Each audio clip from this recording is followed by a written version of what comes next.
नमस्कार, आप देख रहे हैं बिहार इन शॉर्ट्स। मैं हूं आपके साथ रोहित। आपको बता दें कि आज केंद्रीय बजट पेश होने वाली है और ठीक उससे पहले बिहार सरकार में जो वित्त मंत्री हैं विजय चौधरी, उन्होंने केंद्र सरकार पर निशाना साधा है और साफ साफ कहा है कि इस बार जो केंद्रीय योजनाएं हैं वो कम होनी चाहिए और राज्य की योजनाओं को बढ़ावा देना चाहिए केंद्र सरकार को।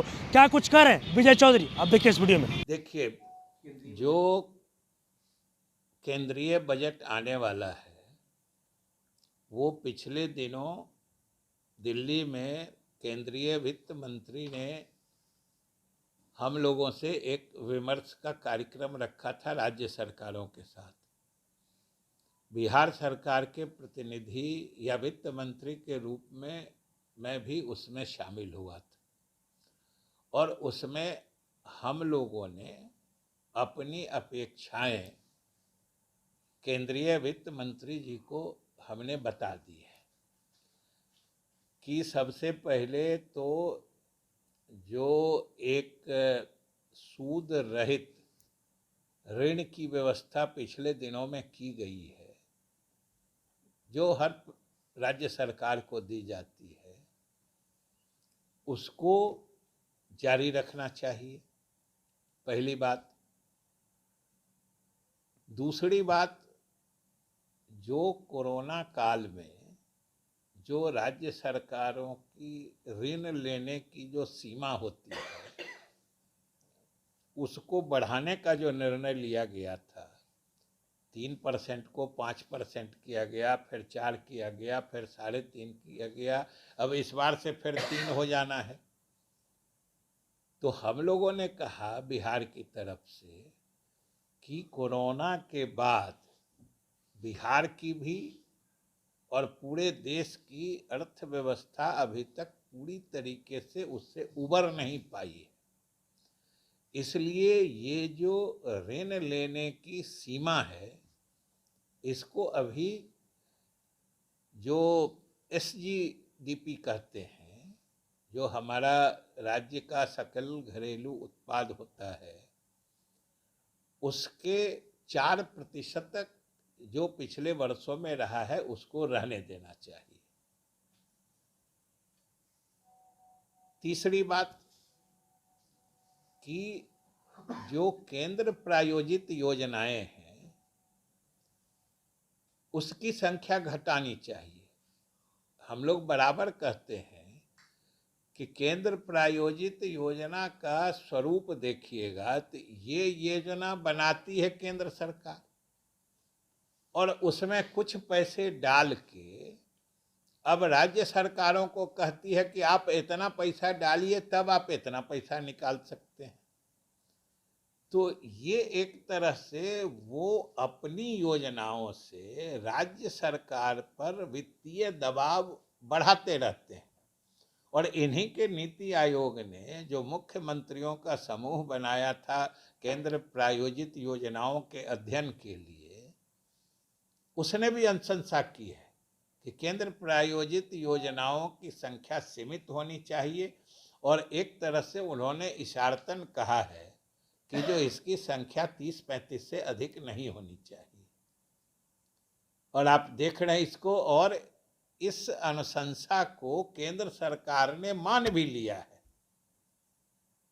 लेकिन कितनी हास्यास्पद बात है, उस दिन आप लोगों ने देखा होगा कि भाजपा के प्रदेश अध्यक्ष ही 105 योजनाओं की सूची लहरा रहे थे, जो देखिए इतनी योजनाओं में केंद्र सरकार मदद करती है। तो खैर उनका कोई दोष नहीं है, उनको उस विषय पर बोलने के लिए कह दिया गया जिसकी उनको कोई जानकारी नहीं थी। वो समझ ही नहीं रहे थे कि अपने ही केंद्र सरकार के खिलाफ वो सबूत पेश कर रहे हैं। तो हम लोगों ने ये भी मांग की है कि केंद्र प्रायोजित योजनाओं की संख्या कम से कम होनी चाहिए और अगर आपको केंद्र की तरफ से मदद करनी है या योजना चलानी है तो आप केंद्रीय योजना चलाइए, आप 100% पैसा दीजिए, जो राज्य का हिस्सा होगा राज्य अपनी योजना चलाएगी। लेकिन योजना आप चलाते हैं, माने नाम आप अपना करते हैं कि ये केंद्र की योजना है और पैसा राज्य सरकारों का भी लगता है, तो इसको ये संख्या सीमित होनी चाहिए, ये सबसे बड़ी बात है। फिर हमने कहा कि अलग अलग केंद्र प्रायोजित योजनाओं में जो केंद्र अपनी हिस्सेदारी घटाती जा रही है, कि जैसे प्रधानमंत्री ग्रामीण आवास योजना में, सड़क योजना में, आवास योजना में पहले 100% केंद्र सरकार का आता था, अब उसको घटा के 7% कर दिया गया।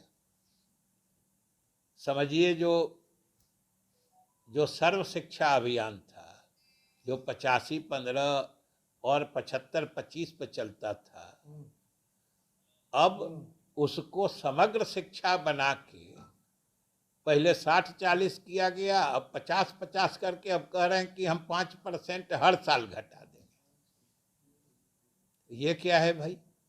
ये तो राज्य सरकारों पर अनुचित वित्तीय दबाव क्रिएट करने की साजिश है। तो हम लोगों ने कहा है कि ये बंद करिए।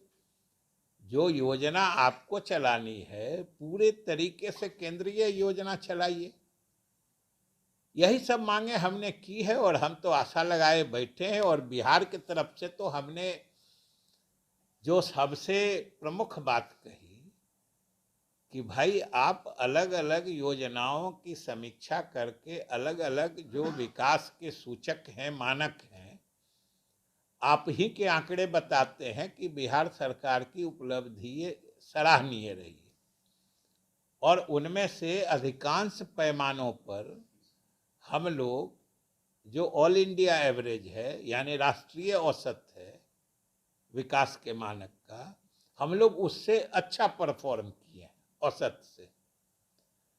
आप ही के आंकड़े बताते हैं। लेकिन जब गरीबी का आकलन होता है तो बिहार सबसे गरीब प्रदेशों में से एक बन जाता है। तो ये आखिर दोनों स्थितियां जो समानांतर चल रही हैं, ये क्या बताती हैं? कि हम अच्छा काम भी कर रहे हैं, हमारी उपलब्धियां भी अच्छी है, फिर भी हम पिछड़ जाते हैं। तो आखिर चाहे विशेष राज्य का दर्जा हो या विशेष सहायता हो, इसका प्रावधान चाहे नीति आयोग हो या केंद्र सरकार में क्यों किया गया है? इसीलिए कि जो राज्य अच्छा करें, जिनकी विश्वसनीयता अच्छी है, लेकिन संसाधन की कमी के कारण राष्ट्र में जो अलग अलग जो विकसित प्रदेश हैं उसकी तुलना में पिछड़े रह जाते हैं, उन्हीं को तो आगे बढ़ाने के लिए इस तरह के विशेष प्रावधान किए गए हैं। तो हम लोगों को विशेष राज्य का दर्जा दे दें, नहीं तो जितनी केंद्र प्रायोजित योजना है सब में 90-10 वाला अनुपात लागू करें, बिहार तेजी से आगे बढ़ेगा।